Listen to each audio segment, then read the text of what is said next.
नमस्कार, hornbill TV Bharat में आपके स्वागत है। राजधानी दिल्ली से इस वक्त की बड़ी राजनीतिक खबर। भारतीय जनता पार्टी के सांसद संबित पात्रा ने कांग्रेस नेता राहुल गांधी के बयान पर तीखा पलटवार किया है। संबित पात्रा ने कहा कि आज राहुल गांधी समझौतावादी शब्द का इस्तेमाल कर रहे हैं, लेकिन असल में यह आरोप भारत के पहले प्रधानमंत्री जवाहरलाल नेहरू पर लागू होता है। उन्होंने कहा कि नेहरू के कार्यकाल में राष्ट्र सुरक्षा और सीमाओं को लेकर गंभीर गलतियां की गई।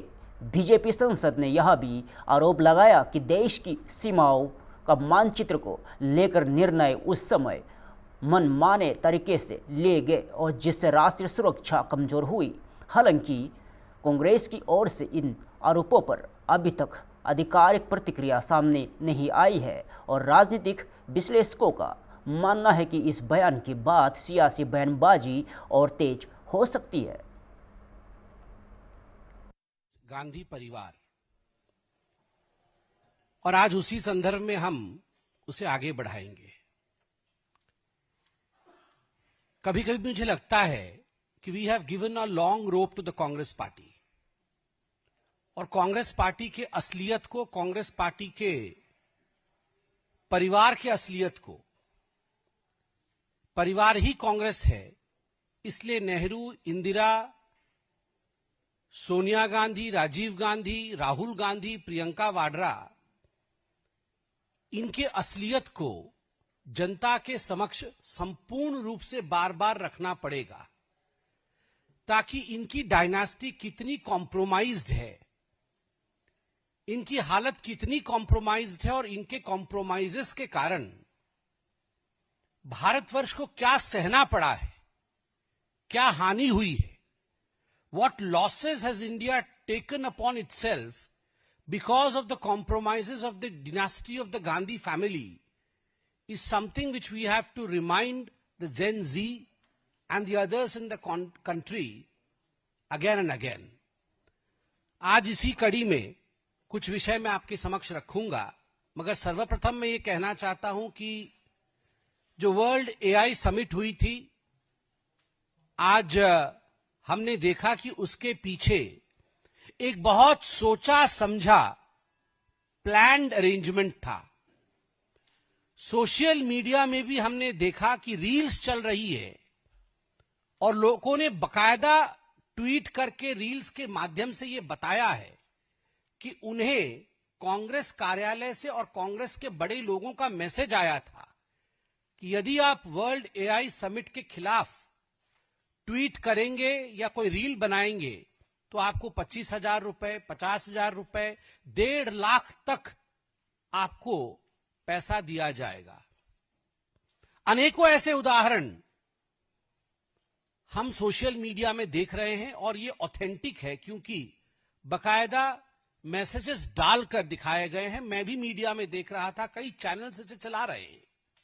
तो ये जो राहुल गांधी का पूरा एक प्रिपेयर्डनेस था भारतवर्ष को नीचा दिखाने में, और जो स्लोगन वो कॉम्प्रोमाइज्ड का यूज कर रहे हैं, आज हम बताना चाहते हैं कि वास्तविक रूप में कॉम्प्रोमाइज्ड कौन है। इस सिलसिले में, पूरे इस कड़ी में सर्वप्रथम नेहरू जी का नाम आता है। How Nehru was compromised and how the compromises of Nehru compromised our country, आज इस विषय में कहूंगा मैं।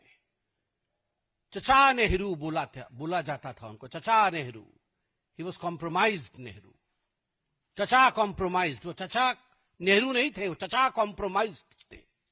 मुझे लगता है आज से उनको चचा कॉम्प्रोमाइज्ड के नाम से ही बोलना चाहिए।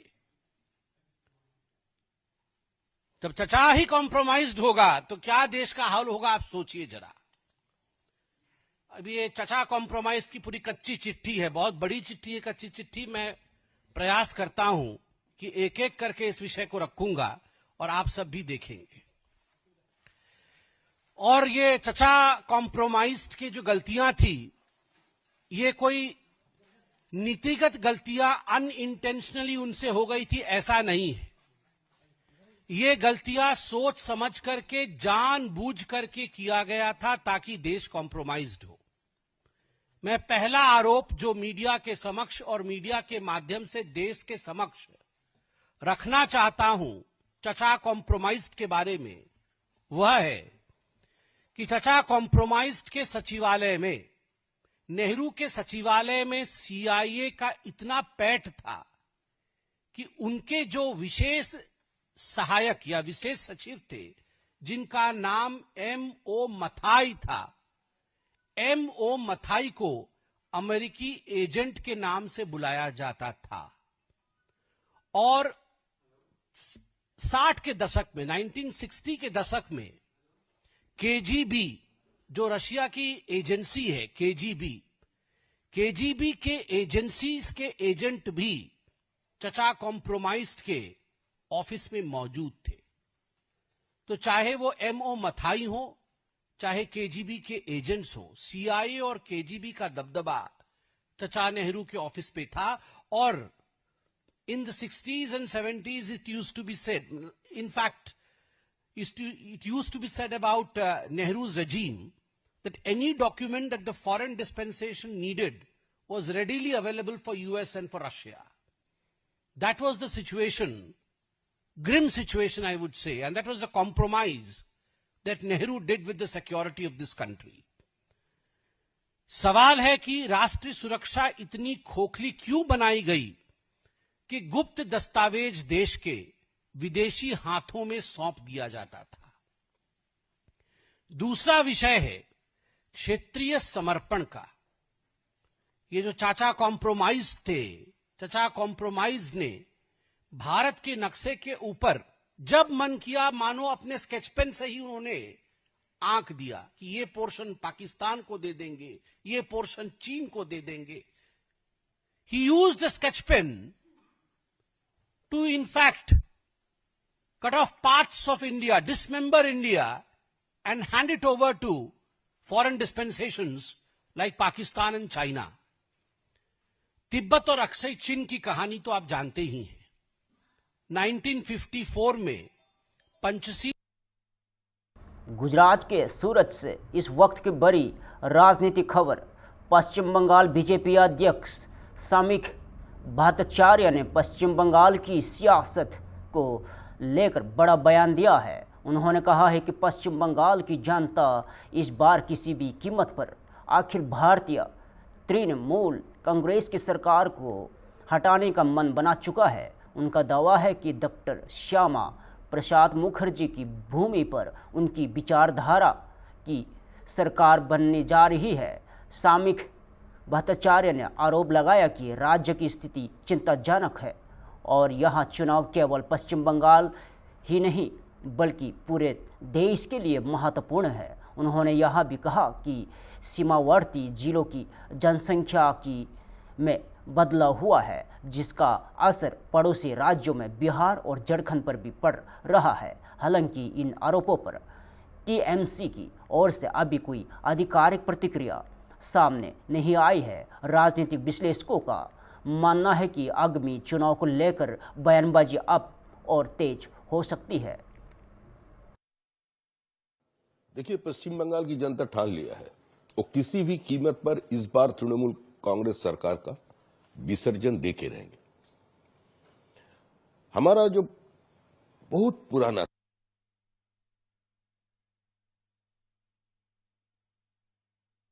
सपना, गंगोत्री से गंगा सागर तक भाजपा की सरकार, डबल इंजन सरकार, नरेंद्र मोदी जी की सरकार और श्यामा प्रसाद की भूमि में श्यामा प्रसाद की पार्टी की सरकार बनने जा रहे हैं, ये निश्चित है। और पूरा पश्चिम बंगाल नहीं है, भारत में जिस जिस जगह, दुनिया में जिस जिस जगह में आज पश्चिम बंगाल के लोग बसे हुए हैं, चाहे कोई व्यापार कर रहे हैं, कोई छोटा मोटा काम कर रहे हैं, वो सारे लोग जानते हैं जब पश्चिम बंगाल रहने लायक नहीं है। पश्चिम बंगाल से क्यों इतना लोग बाहर जा रहे हैं? There is exodus of capital, exodus of merit and exodus of workers from West Bengal right now. You just go to Bengaluru, 14,62,000 young, qualified boys and girls are working there. The second speaking language in Bengaluru is Bengali. और सूरत में इतना बंगाली बसे हुए हैं, वो लोग जानते हैं उसका गांव में उसका परिवारजन का हालत क्या है। पश्चिम बंगाल धीरे धीरे बांग्लादेश बनने जा रहा है और इस चुनाव का महत्व सिर्फ पश्चिम बंगाल वासी के लिए नहीं है, पूरा भारत को आज सोचना चाहिए क्या हो रहा है। बांग्लादेश का साथ हमारा 4007 किलोमीटर का एक पोरस बॉर्डर है, उसमें 2217 किलोमीटर बॉर्डर पश्चिम बंगाल से बांग्लादेश का है। और सारे जगह पे आप देख लीजिए, भारत की सीमा और बांग्लादेश की सीमा देख लीजिए और इस बार के चुनाव का नतीजा देख लीजिए, सारे जगह जमात का उत्थान हुआ। ये अफसर जब जमात, I think it's a threat to internal security of this country. Under any circumstances we can not and will not compromise with that. तो आज जो लोग अभी पश्चिम बंगाल का वोटर है, पूरे भारत में जिस जिस जगह में वोटर है, सारी जगह हम लोग जा रहे हैं। और हम लोग जा रहे हैं, बट बोलना उचित नहीं होगा, वो लोग बुला रहे हैं। वो लोग भी चाहते एक नया बंगाल देखने के लिए। इतना सारे स्कूल बंद हो गया, सारे निवेश बाहर जा रहे हैं। पश्चिम बंगाल से जो बंगाली इंडस्ट्रियलिस्ट अपना कैपिटल जनरेट वहां किया, वो लोग आज बाहर अपना निवेश कर रहे हैं। इसका कारण क्या है? पश्चिम बंगाल के लोग किसी भी हालत में, बांग्ला भाषा भाषी किसी भी हालत में, और हमारा पार्टी भारतीय जनता पार्टी एकमात्र पॉलिटिकल पार्टी है जो मिड 80s से बोलते आए हुए है, we have been facing a silent demographic invasion on India. एक समय जब हमारा पार्टी छोटा हुआ करते थे, अब लोग जानते हैं 242 क्षेत्र पे हम लोग चुनाव लड़े थे। इंदिरा गांधी का देहांत होने का बाद कांग्रेस नारा लगाया था उस समय, जब तक सूरज चांद रहेगा इंदिरा तेरा नाम रहेगा, खून का बदला खून करेंगे। तो हम लोग 2 जीत कर आए थे, एक गुजरात से, एक आंध्र प्रदेश से। तो उस समय हम लोगों को देखकर बोला जाता था हम 2 और हमारा 2, ये तो फैमिली प्लानिंग का पार्टी। तो अडवाणी जी बोला था कलकत्ता में जाकर के, ये हम 2 हमारा 2 और बांग्लादेश से आने दो। तो हम लोग जो बोले थे उस समय, आज वो नेशनल एजेंडा बन गया। और सिर्फ पश्चिम बंगाल नहीं, पश्चिम बंगाल को पैसेज बनाकर बिहार और झारखंड को आज ये लोग चपेट में ले रहे हैं। The entire demographic design of the border districts of West Bengal, even Jharkhand and Bihar have been changed. तो our democracy is in peril. आज कुछ करना है, तो इसलिए सारे लोग, जहां बंगाली लोग अभी भी जो पश्चिम बंगाल का वोटर है, वो सारे लोग हम लोगों को आमंत्रित करता है। किसी का भी कुछ राजनीतिक विश्वास हो सकते हैं, लेकिन इस बार का जो चुनाव है वो पश्चिम बंगाल को रक्षा करने का चुनाव है, इंटरनल सिक्योरिटी दिलाने का चुनाव है। ISIS का टेररिस्ट पकड़ा जा रहा है पश्चिम बंगाल से। हाल ही में non BJP rule state Tamil Nadu से जो 7 आतंकवादी को गिरफ्तार किया गया, उसमें से एक पश्चिम बंगाल से है। फिलहाल के लिए इतना ही। ताज़ा खबरों के लिए देखते रहिए होमबिल TV भारत।